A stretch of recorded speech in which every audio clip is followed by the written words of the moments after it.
Hey you guys, how are you today in this Monday, January? So, I am Joan and I am the Scottish Skin Guru. Now, there is a subscribe button down here. Please subscribe now, that would be great. And today I want to talk about something I asked about all the time. So, blackheads. What are blackheads? What causes blackheads? What do I do when I get them? How do I stop getting them?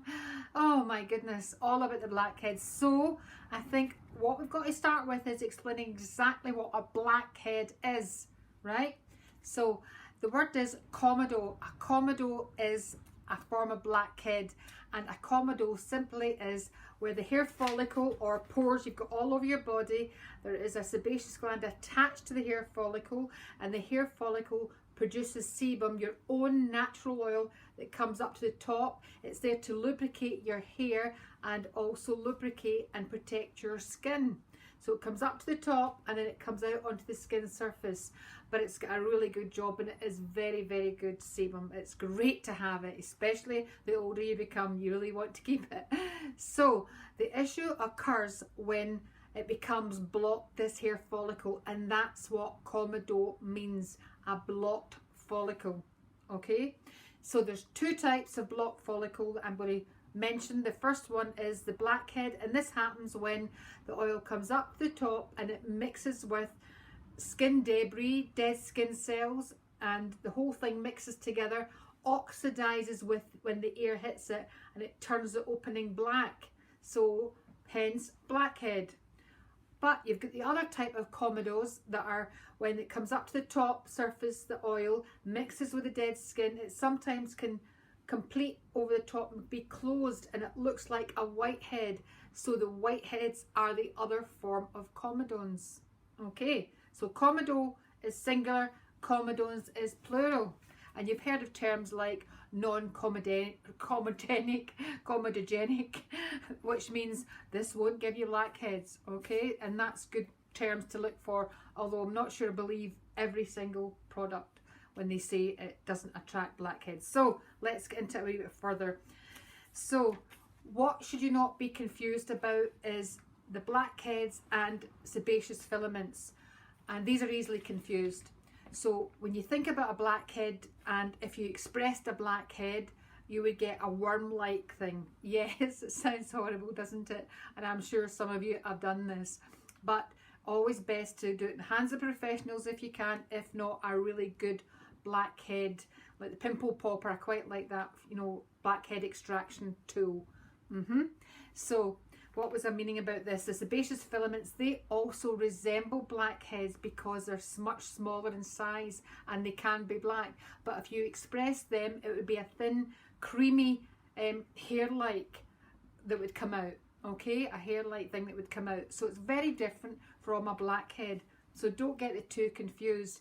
This is one of the reasons why I'm not so keen on the Biore pore strips. Now, hey, listen, I know before your big night out, before your dinner out with your pals, your partner, whatever, you want to look your best, and that's when you tend to buy types of things like Biore pore strips. You put them over, and when you take it off, it looks as if all the blackheads are gone, and I understand why that's a good look, right? But I do think that some of these things do pull out the sebaceous filaments, and I don't think that's a good idea. You see, sebaceous filaments, okay, what they're for is in the hair follicle, they produce dead skin cells that go around the, the inside of the hair follicle, and it acts like a channel almost. Sebaceous filaments act like a channel to allow the oil to come up onto the surface, seeping in a nice pace, okay? That's what that's for. It's really to create this channel to enable the sebum to flow nicely onto the skin. Okay, so they've got a job to do, sebaceous filaments. But hey, let's go back to the bad guys, the blackheads.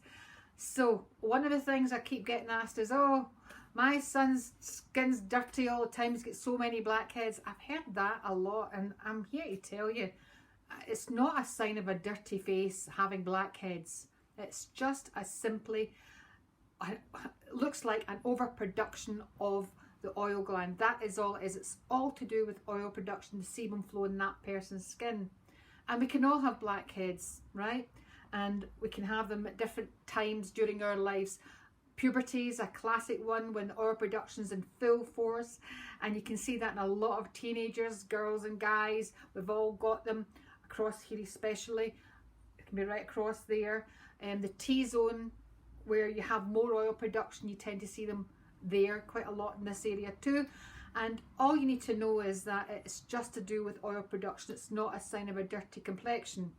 However, what I do think you've got to do is a few steps to really get them to look better, to stop them from forming, and all of that can be done.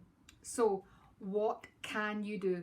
The first thing is, if you are prone to blackheads, is absolutely cleanse your skin morning and night. Now, when I say cleanse your skin, there is one super ingredient that's going to absolutely cleanse your skin really well. And the ingredient that you've got to be looking for in cleansers is salicylic acid. So, you may ask, what's salicylic acid? Salicylic acid is a beta-hydroxy acid. What that means is it's oil-soluble.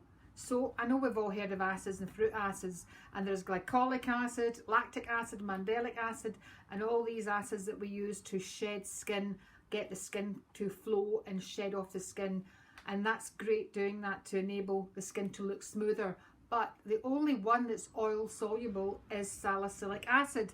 So why is that important? Because it's going to get into the pore and dissolve the oil in the pore. Yes, it is. It is. So you need to be looking for salicylic acid in your cleansers. Definitely. Now, cleansing your skin in the morning, using your cleanser, I'm still of that school of thought that I do like you using a face flannel, especially if you've got the blackheads going on. So rinse the face cloth out in lukewarm water. You've massaged in the cleanser over the face and neck. You've taken time, paid where it really is more blackheads are prominent. You've taken time to do that. Get the face cloth and take the cleanser off. The big thing is taking off gently. Make sure that the water, there's lukewarm water in it, not hot water, or not cold water. Lukewarm water, take the cleanser off, and then pat the skin gently dry. Skin's going to feel a lot better when you do that. And do that at night. But at night, I want you to double cleanse at night. I know that's a term everybody and their granny's talking about now. Double cleanse, double. It's like a trend happening. Well, I've always been for the double cleanse. I've always been for it. So especially at night when you've had all the dirt, grime and bacteria, and even if you wore makeup, all of that's on the skin, you need to double cleanse at night. Yes, you do. However, are you a gym buddy? Which I think is great. If you do exercise of any kind during the day, that's fantastic for skin because you're getting that oxygen all round, feeding and nourishing the skin up. I'm absolutely for exercise. But after you've exercised, you've perspired, there's sweat on your skin mixed with the daily grime and bacteria. So that is an absolute case where you'll get blocked pores because oil likes to stick onto the skin. So you have to cleanse your skin again after that. So carry a travel size cleanser in your gym bag. Always a good idea. So what else? So I've told you about the salicylic. Few other things you need to watch out for is using a skin scrub. I do think using a skin scrub 2 or 3 times a week is great when you have got blackheads, because you want to refine the pores. You want that to happen. Now, if you've double cleansed at night, and I do prefer, especially if you've got sensitive skin, using the skin scrub at night. After you've double cleansed the skin, use a skin scrub, but gently. Remember, it's all about gentle skin scrubs. I don't want anything scratching the skin, you know, because I don't want you to get any irritation.